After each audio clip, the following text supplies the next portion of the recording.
Hey guys and girls, my name is Alan, and in today's video we'll be watching some more Star Wars Battlefront beta footage, and I'll be talking a little bit about my thoughts and first impressions on the game mode Drop Zone, which of course was played on the map Sullust.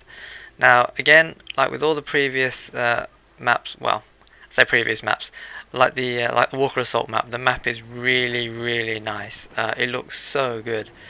You can really, I think very realistic, and in terms of the terrain and stuff, it just looks great.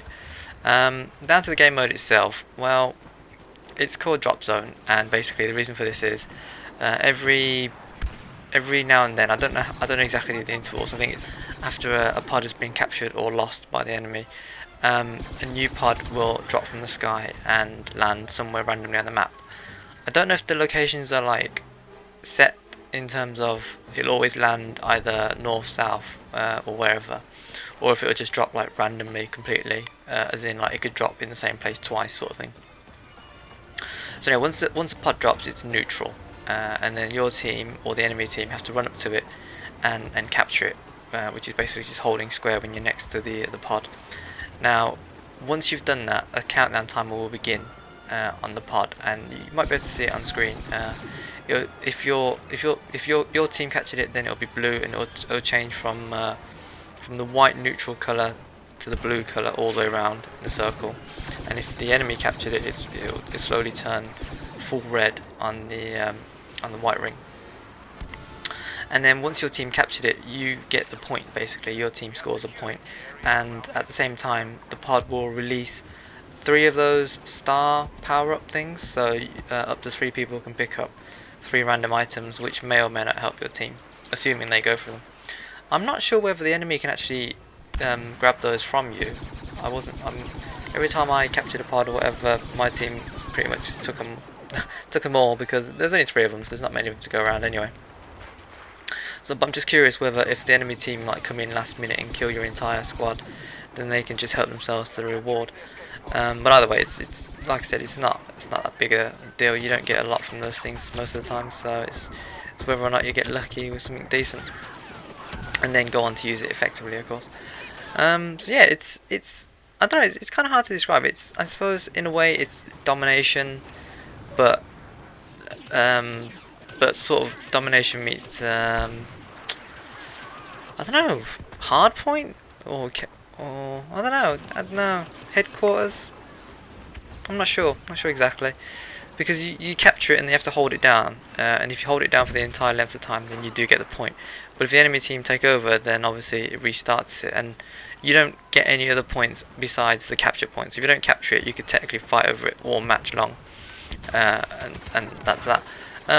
Which is one of the things I don't really like about this game mode, is that sometimes you can fight over the same pod for a really long amount of time, and the game is set on a time limit, so I think it's 10 minutes by default, and you've just got to try and capture as many pods as you can within that time limit.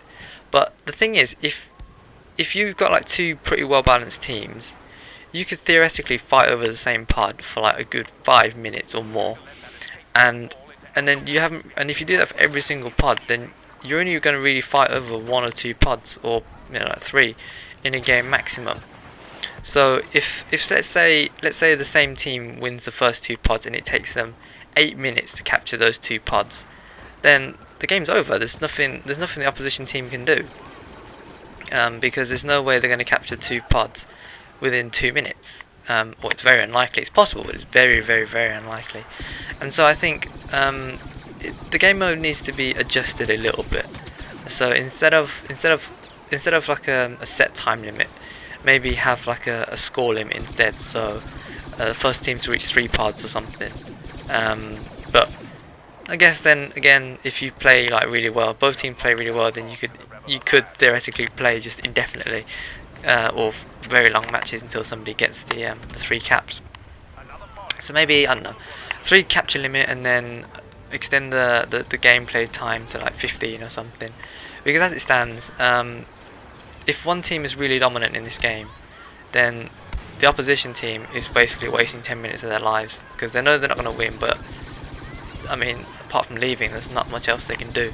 So it's not unbalanced. It's just the way the game's set up. So it just needs to be changed so that if you are losing, then you've got like a better chance, or indeed a chance to start off with, to turn it round. Because yeah, I don't know. It just doesn't seem like, if you're on the winning team, it's great. If you're on the losing team, like I am at the moment, there's not a lot you can do. I mean, with 3 minutes on the clock at the moment, I mean, we're not going to get 3 pods, and it takes a while to capture these pods as well, which is another point. It doesn't matter how many people are surrounding the area or how many enemies you manage to kill.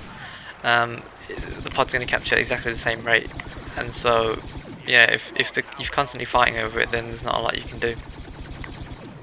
What else is there to talk about this map? Okay, so the terrain looks great, but it is annoying as hell to get around because you can just get caught on like little jagged rocks that stick out and stuff, and even though it seems like you should be able to just walk straight past them, sometimes when you're going up a hill or you're trying to get through a canyon or something, you can just get caught randomly on these things, and it's really annoying, especially if you're being chased by an enemy, or if you're chasing an enemy.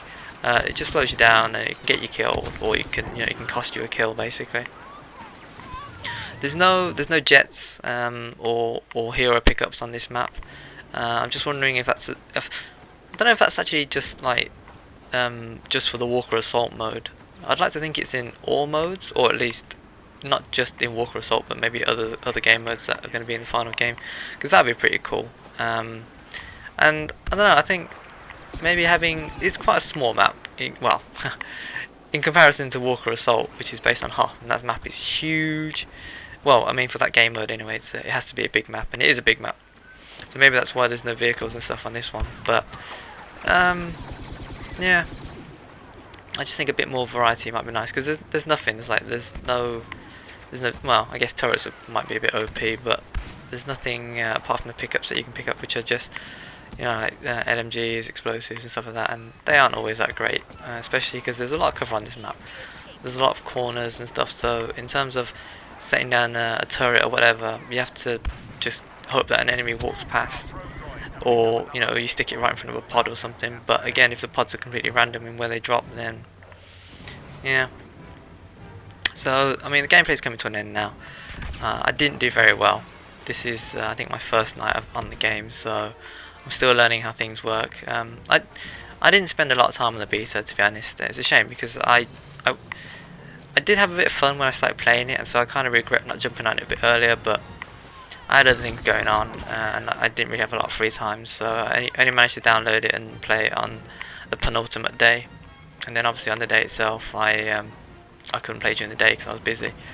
So yeah, but I mean, it's like I said, it can be fun. It's just once your team starts losing, or if the opposition team like take a huge advantage, then there's not a lot you can do, and the game's basically won by them and lost by you. So I just think in the final game it would benefit from a bit of balancing.